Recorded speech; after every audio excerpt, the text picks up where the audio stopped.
Good morning guys! Finalmente oggi riesco a inaugurare la lavagna per la serie per cui l'ho comprata. Infatti iniziamo la serie che tanto volevo fare sulla storia di Harley Davidson. Nelle prossime puntate entreremo nel dettaglio della Sportster, delle Touring, delle Softail e poi dopo tutto questo parleremo dei motori Harley. E poi non mi fermerò qua, perché il mondo custom offre un panorama di motociclette e di case motociclistiche immenso. Entrerò nel dettaglio di Triumph, Guzzi, Honda, Indian e poi andrò a scovare tutte quelle case motociclistiche che nel corso della storia sono fallite, ma che comunque hanno contribuito ad alimentare la passione del mondo custom. Prima di iniziare rispolvero il mio chuck, che d'ora in poi in questa serie sarà parte integrante. Noise 883, storia, parte 1.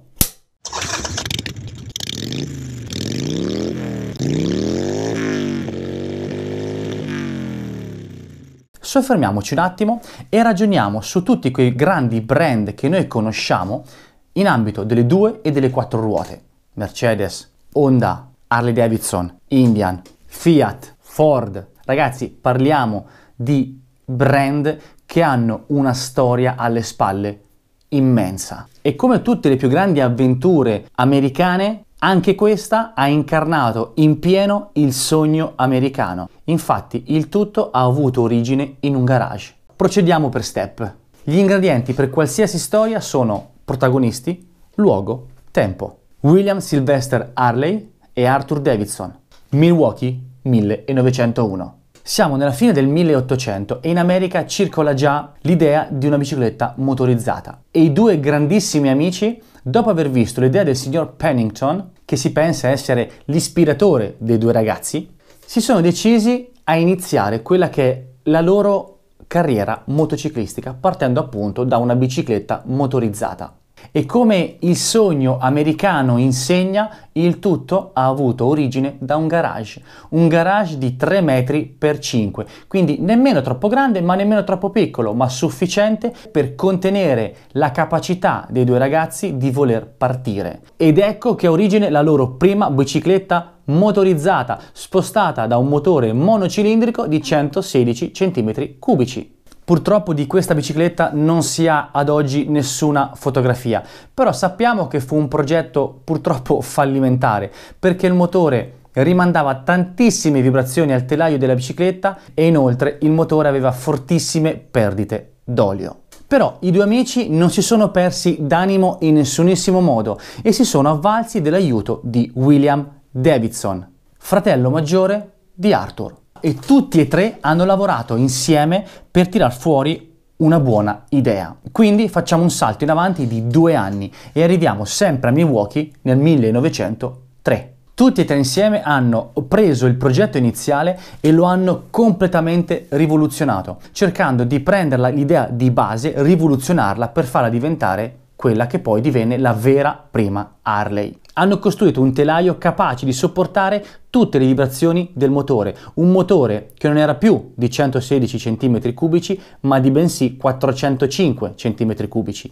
e che aveva un volano di 13 kg. Il telaio si ispirava alla 1903 Milwaukee Merkel Mo, che era appunto stata ideata da Joseph Merkel, che era il fondatore e il proprietario della Fly Merkel. Se per il telaio hanno avuto ispirazione dal lavoro di Merkel, per quanto riguarda il motore hanno avuto invece una grandissima mano da Ole Evinrude, che è stato il futuro pioniere e progettista del motore fuoribordo per uso nautico. In questo anno 1903 c'è una data da andare a segnare, che è il 28 agosto. È il giorno in cui venne fondata la Harley Davidson Company ed è il giorno in cui si potrebbe far risalire l'inizio della produzione in serie. Dopo solo una storia che aveva 3 anni alle spalle, nel 1904 aprirono la loro prima concessionaria e nonostante questo la loro produzione rimase solamente a quota 3. Ormai la loro strada è in totale ascesa, hanno intrapreso il loro percorso a testa bassa, consci di voler raggiungere il loro obiettivo, vendere a tutti quanti. Ed ecco che arriviamo nel 1906. Chestnut Street è la via che ha visto nascere e crescere il primo centro produttivo effettivo di Harley Davidson. Nella costruzione di questo edificio purtroppo venne demolito il garage originale, in seguito poi ricostruito, e che tutt'oggi si può andare a visitare appunto lì dove c'è il quartier generale. Da 5 metri per 3 siamo passati a 12 per 18 e quindi le capacità e le potenzialità di poter costruire motociclette si sono moltiplicate. Da 3 soli veicoli prodotti in un anno nel 1904 siamo passati a oltre 50 motociclette nel 1906. E in quell'anno, il 1906, Harley Davidson ha prodotto il primo catalogo di motociclette al mondo. Ora il salto è molto breve, passiamo al 1907, l'anno in cui la produzione schizza alle stelle. Da 50 motociclette dell'anno precedente passiamo a 150 unità prodotte, quindi hanno triplicato la loro produzione, sempre nello stabilimento di 12 metri per 18. Il 17 settembre di quello stesso anno venne fondata ufficialmente la Harley Davidson Motor Company. Sempre quest'anno si rivelò importantissimo per una collaborazione che la compagnia andò a instaurare con le forze di polizia. Le Harley Davidson divennero le moto ufficiali appunto della polizia. In quest'anno una quarta persona si aggiunge al trio e parliamo di William A. Davidson, fratello maggiore di Arthur. Ora passiamo nel 1909, anno in cui fa la sua comparsa il primo motore bicilindrico sperimentale a V di 45 gradi. E stiamo parlando di un motore V-Twin, un motore che nel febbraio di quello stesso anno venne presentato al Chicago Automobile Show. Per esigenze di potenza, quel motore aveva una cilindrata di 880 cm3 e una potenza di 7 cavalli. Pensare a 7 cavalli oggi sembrano quasi una sciocchezza, eppure a quel tempo andavano a rappresentare il doppio della potenza che finora i motori Harley Davidson potevano erogare. Il V-Twin era capace di raggiungere i 100 km/h, che per quel tempo era un valore di tutto rispetto. C'è un altro dato da segnare importante riguardo al 1909 che ci aiuta a capire come la crescita di Harley Davidson era veramente partita alla grande.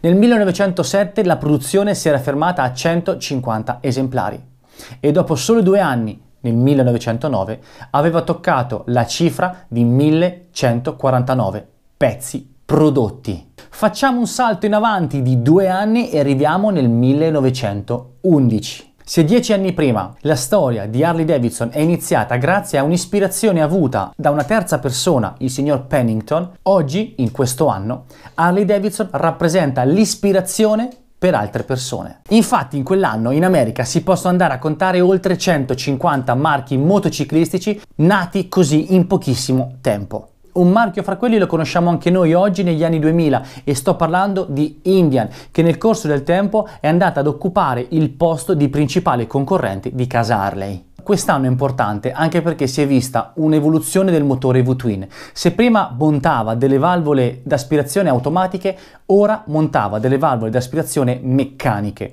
La cilindrata non era più 880 cm3, ma era scesa a 811. Questo riamodellamento ha fatto sì che il motore fosse più piccolo, più leggero, ma anche più performante. Questi anni si sono rivelati scenario di tantissime idee che proprio perché si sono rivelate ottime sono state portate avanti nel tempo. Arriviamo così al 1912, anno in cui viene brevettato il Full Floating Seat, ovvero la prima sella ammortizzata con una molla all'interno del tubo del sedile con un'escursione di 76 mm. Questa molla poteva essere regolata in base al peso del guidatore. Questa sella arrivò fino al 1958 in produzione. Finora non ho parlato del logo Bar and Shield di Harley Davidson, perché ha fatto la sua comparsa proprio nel 1912. Registrato e brevettato come marchio, compare tutt'oggi ovunque come simbolo distintivo di Harley Davidson. Sempre quest'anno è molto importante perché Harley Davidson estende la sua rete di vendita al Giappone e aumenta tutte quante le filiali. Dopo solo 10 anni di vita, Harley Davidson nel 1913 si consacra principale produttore di motociclette al mondo. Basta pensare che lo stabilimento dove producevano le motociclette aveva raggiunto una superficie di 28.000 metri quadri e che le motociclette prodotte erano ben 12.904 in un solo anno. Un colpo di genio fu quello di buttarsi nelle competizioni motociclistiche in modo che il nome Harley Davidson echeggiasse ovunque. Facciamo un piccolo passo in avanti e arriviamo nel 1914, quando Harley Davidson introduce sulle sue motociclette un cambio a 2 marce, un brevetto ideato e progettato da William Harley. L'introduzione di questo cambio a 2 marce permise alle Harley Davidson di spostare dei carichi più pesanti. Infatti, fino a quel momento, le motociclette erano dotate del solo sellino per il conducente. Ma da quel momento in poi, non solo esistevano motociclette classiche col sellino per il conducente, ma fecero la comparsa anche moto con il sidecar, quindi poter spostare 2 persone oltre a tutto un telaio in più, cominciò a diventare una moto sempre più versatile. E nel dire che sono moto più versatili non posso non dire che l'anno successivo, il 1915, fanno la comparsa le motorcycle truck, ovvero una sottospecie di motocarro dotato di una cassa anteriore o di lato per poter spostare carichi pesanti. Harley Davidson di questo creò una linea a parte dove creava motociclette dedicate al committente, dove andava a disegnare sulle varie parti della motocicletta il logo del committente appunto. Uno per esempio era la US Mail. Facciamo un salto avanti di 2 anni e arriviamo nel 1917. Già da 3 anni la prima guerra mondiale stava imperversando in Europa e, come la storia ci insegna, entrò anche in mezzo a questo conflitto l'America. Se per qualcuno la guerra può rappresentare un momento difficile da cui dover scappare e da cui doversi difendere, per qualcun altro in realtà rappresenta una miniera d'oro, un'opportunità di crescita e di business. Ed ecco che Harley Davidson fornì all'esercito statunitense 45.000 esemplari di motociclette, 2 modelli monocilindrici e 3 bicilindrici. 18F era il modello monomarcia, 18G, 18J erano i 2 modelli dotati di 3 marce. Con l'aiuto della guerra mondiale si era preparata il terreno per lo scenario post-guerra. Infatti si insediò in 67 paesi con i suoi punti vendita, in modo da essere pronta, una volta che tutto fosse finito, a esportare le sue moto. Infatti in quell'anno arrivò a produrre la cifra record per quegli anni di 28.189 motociclette. In quegli anni continuava lo sviluppo tecnologico e sportivo dei propri V-Twin. Infatti il 28 aprile 1921 raggiunse la velocità record di 160 km/h. Per quei tempi era una velocità pazzesca. In quello scenario post-guerra di quegli anni e nella ricerca tecnologica che stava facendo Harley Davidson ci sono 3 importanti innovazioni tecnologiche da andare ad annoverare. Nel 1922 venne introdotto un nuovo motore a V da 1200 cm3. Nel 1925 venne introdotto il serbatoio Teardrop, goccia di lacrima, e nel 1928 venne introdotto il freno a disco anteriore. C'è un'altra data molto importante da ricordare, che è il 1926. Mancano pochi anni perché arrivi la Grande Depressione e in quell'anno si resero conto che avevano forti cali nelle vendite. Pian piano un altro mezzo stava sempre più mangiando terreno, aumentando di notorietà, ed era l'automobile. Tutti conosciamo il successo della Ford Model T, un mezzo che rispetto alla motocicletta era molto più versatile e aveva un prezzo analogo a quelli di Harley Davidson, il che gli permise di schizzare alle stelle, mentre Harley Davidson purtroppo vide le sue vendite precipitare vertiginosamente. Agli inizi degli anni 30 quasi tutte quante le case motociclistiche americane fallirono, come per esempio l'Excelsior Henderson Motorcycle. Rimasero in piedi solamente l'Indian e l'Harley Davidson. E nel 1937, per competere con i Big Twin della Indian, Harley Davidson presentò un nuovo modello di motore dotato di valvole in testa e di 1000 cm3 denominato Knucklehead, in produzione fino al 1947. Dicembre 1941.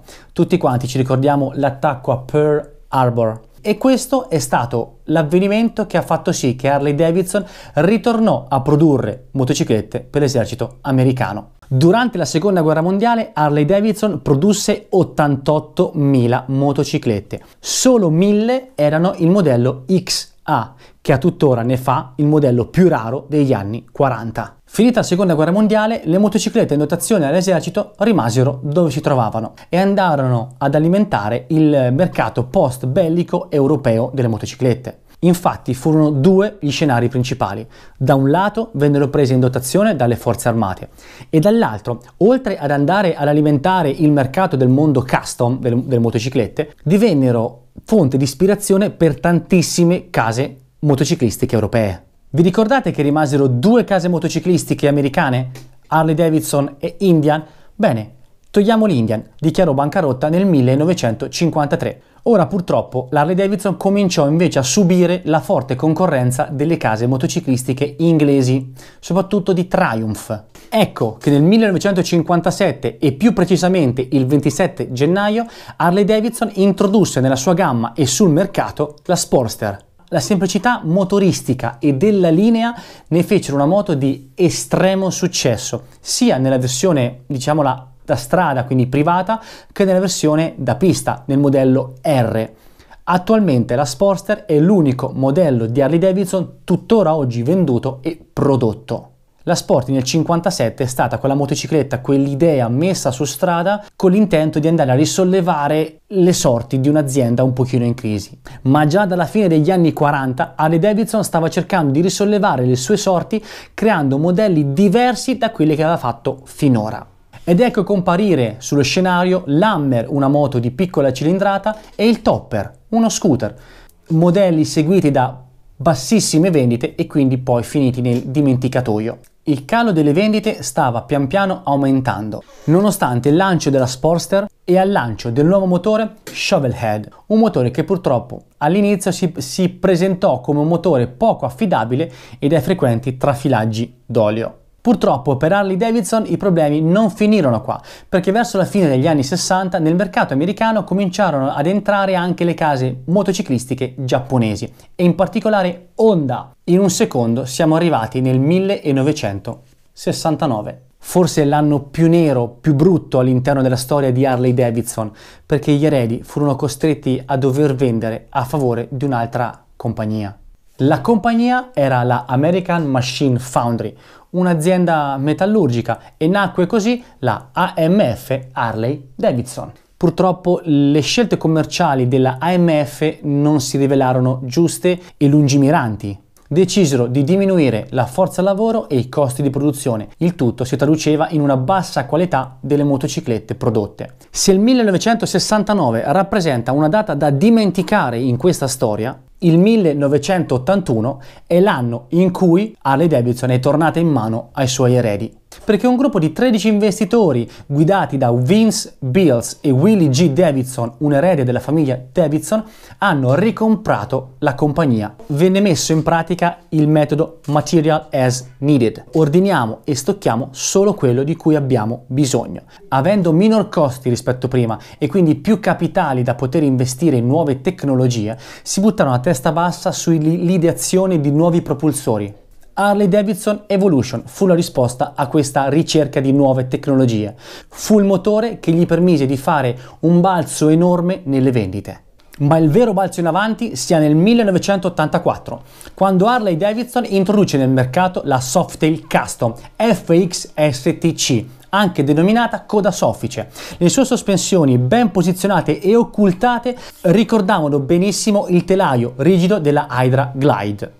Da questo momento Harley Davidson torna ad essere leader nel mercato delle moto di grossa cilindrata. Dal 1984 io passerei al 1990, quando nel mondo custom fa un ingresso in scena la Fat Boy, una moto piaciutissima e soprattutto consacrata grazie anche al film Terminator. Nel 1998 Harley Davidson acquista la Buell Motor Company con l'intento di entrare pian piano nel mercato delle super sportive.